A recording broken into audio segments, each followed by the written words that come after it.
Mnamo tarehe 7 mwezi wa 6 2025, Waislamu wote wanatakiwa kusherehekea siku ya Eid al-Fajr. Na leo kamanda mkuu wa jeshi la polisi mkoa wa Mjini Magharibi amewataka wananchi kujichukulia tahadhari za ulinzi na usalama kwa watoto wao endapo watakapokwenda viwanjani, na hapa ameeleza.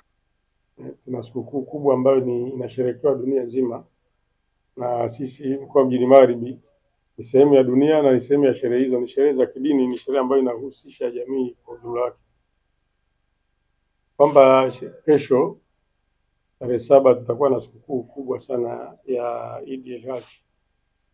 Ni sikukuu ambayo imeandaliwa vizuri, kwa maana ya serikali imejiandaa vizuri kabisa kuhakikisha kwamba wananchi wanasherehekea vizuri, na na uhakika hata wananchi wenyewe kwa ujumla wao wamejiandaa vizuri.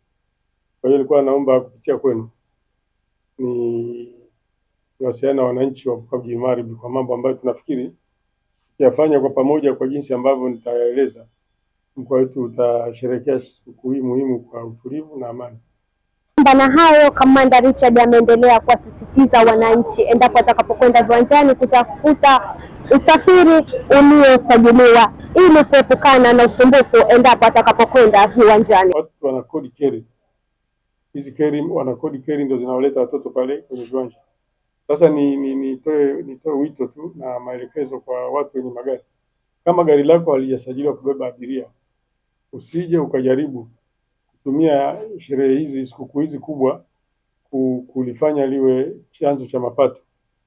Utanyang'anywa leseni na hutaendesha gari tena hapa Zanzibar. Kwa hiyo gari lako libaki kwa la kwako, libaki kufanya kazi yake zilizopangwa.